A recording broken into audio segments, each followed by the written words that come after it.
Assalamualaikum warahmatullahi wabarakatuh. Sini saya akan menjelaskan tentang teori organisasi umum. Apa saja sih ringkas presentasinya? Topik yang dibahas hari ini. Yang pertama, pengertian organisasi, perkembangan teori organisasi, ciri-ciri organisasi, unsur-unsur organisasi, teori organisasi, dan yang terakhir teori birokrasi. Dan di sini saya akan memperkenalkan diri. Perkenalkan, nama saya Nuraini Fauzia Dewi, mahasiswi IKMI Rizkina Bekasi dari jurusan Teknik Komputer angkatan 42.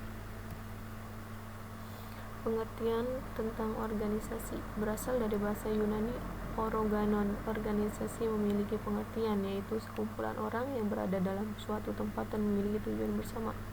Dalam ilmu-ilmu sosial, organisasi mempelajari oleh riset dari berbagai bidang ilmu, terutama sosiologi, ekonomi, ilmu politik, psikologi, dan manajemen. Kajian mengenai organisasi sering disebut studi organisasi, organisasi studies, perilaku organisasi, organisasi behavior, atau analisa organisasi, organisasi analisis. Pada hakikatnya, manusia adalah makhluk sosial yang cenderung untuk hidup bermasyarakat serta mengatur dan mengorganisasi kegiatan dalam mencapai suatu tujuan, tetapi karena keterbatasan kemampuan menyebabkan mereka tidak mampu mewujudkan tujuan tanpa adanya kerjasama. Beberapa definisi tentang organisasi. Kister I. Bernard. Pengertian organisasi menurut Kister I. Bernard adalah suatu wadah atau tempat di mana terdapat sekelompok orang yang melakukan kegiatan bersama untuk mencapai suatu tujuan yang telah ditetapkan. Yang kedua, Stunner. Pengertian organisasi menurut Stunner ialah suatu pola yang merupakan hubungan-hubungan di mana terdapat orang-orang yang melakukan aktivitas bersama berdasarkan pengarahan atasan guna mencapai tujuan bersama. Dan selanjutnya, Stephen Robbins mengemukakan bahwa organisasi dibentuk atas dasar kepentingan dan tujuan yang sama dalam suatu kesatuan sosial yang secara sadar terorganisasi. James Demany. Pengertian organisasi menurut James Demany ialah suatu kumpulan manusia yang berusaha bersama guna meraih tujuan secara bersama. Sebuah organisasi dapat berbentuk karena dipengaruhi oleh beberapa aspek seperti penyatuan visi dan misi, serta tujuan yang sama dan mewujudkan intensi sekelompok orang yang tersebut terhadap masyarakat. Organisasi yang dianggap baik adalah organisasi yang dapat diakui keberadaannya oleh masyarakat sekitarnya karena memberikan kontribusi seperti pengambilan sumber daya manusia dalam masyarakat sebagai anggota-anggotanya, sehingga menekan angka pengangguran. Akan tetapi sebaliknya, organisasi menghadapi perubahan yang konstan di dalam keanggotaan mereka. Meskipun pada saat mereka menjadi anggota, orang-orang terorganisasi berpartisipasi secara relatif teratur, menjadi pengembang terbaik, menjadi perusahaan tekstil terbaik di Asia Tenggara, manajemen kebutuhan untuk mencapai tujuan. Selanjutnya, perkembangan teori organisasi. Perkembangan teori organisasi berkembang melalui 3 pendekatan yang muncul yang berurutan, yaitu pendekatan klasik yang memperkenalkan cara berbagi kegiatan kepada anggota organisasi sehingga setiap orang mendapatkan bagian kerja yang merata dan sesuai kapasitasnya, dan seterusnya.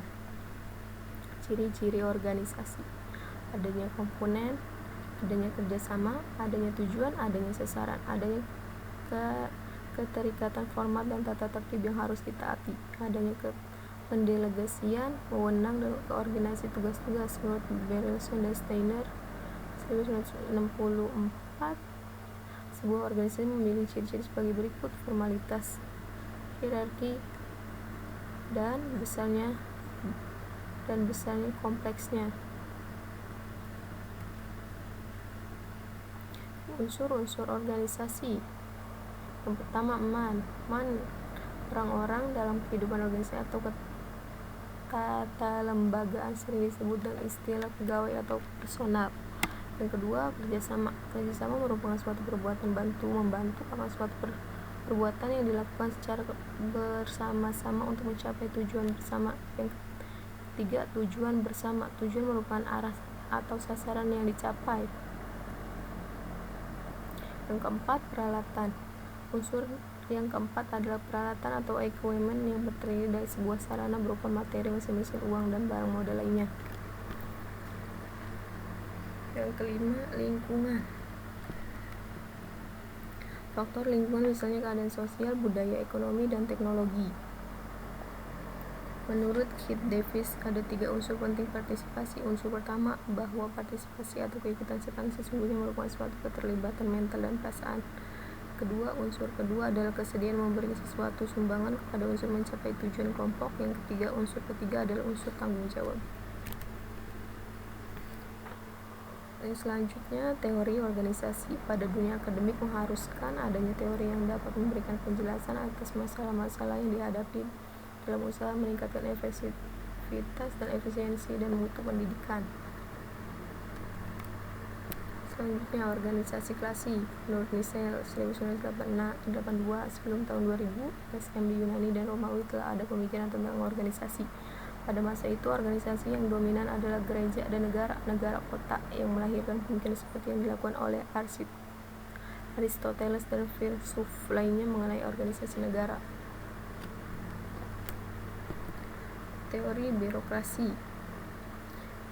Birokrasi berhubungan dengan organisasi masyarakat yang disusun secara ideal. Birokrasi dicapai melalui formalisasi aturan, struktur, dan proses di dalam organisasi. Para teoretikus klasik seperti Fayol 1949, Taylor 1911, dan Weber 1948. Selama bertahun-tahun telah mendukung model birokrasi guna meningkatkan efektivitas administrasi organisasi.